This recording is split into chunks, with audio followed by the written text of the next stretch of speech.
యెహెజ్కేలు గ్రంథము 35వ అధ్యాయము. మరియు యెహోవా వాక్కు నాకు ప్రత్యక్షమై ఈలాగు సెలవిచ్చెను.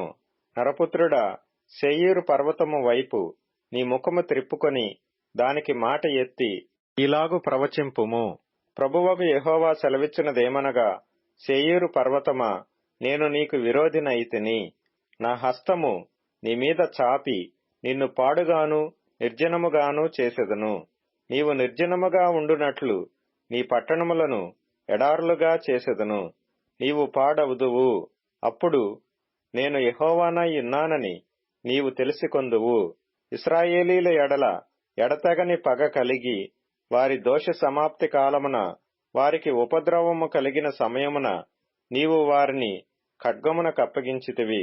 గనుక నా జీవము తోడు నేను నిన్ను రక్తముగా చేసెదను. రక్తము నిన్ను తరుమును. రక్తము నీకిష్టమాయెను గనుక రక్తమే నిన్ను తరుమును. ఇదే ప్రభువగు యెహోవా వాక్కు.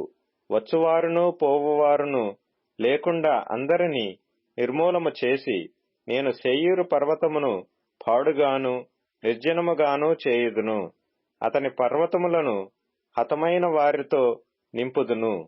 నీ కొండలలోనూ నీ లోయలలోనూ నీ వాగులన్నిటిలోనూ వారు ఖడ్గము చేత హతులై కూలుదురు. నేను యెహోవానై ఉన్నానని మీరు తెలుసుకొనున్నట్లు నీ పట్టణములు మరలా కట్టబడకుండా ఎల్లప్పుడూ పాడుగా ఉండజేయుదును. యెహోవా అక్కడ నుండినను ఆ రెండు జనములను ఆ రెండు దేశములను మనవే. మనము వాటిని స్వాధీనపరచుకొందము రండని నీవనుకొంటివే.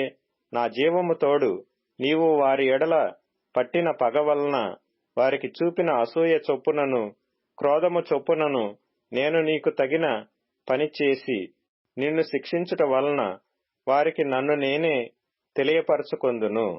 అవి పాడైనవి, మనకు ఆహారముగా అప్పగింపబడినవని నీవు ఇశ్రాయేలు పర్వతములను గురించి పలికిన దూషణ మాటలన్నీయు యెహోవానగు నాకు వినబడినని నీవు తెలుసుకొందువు.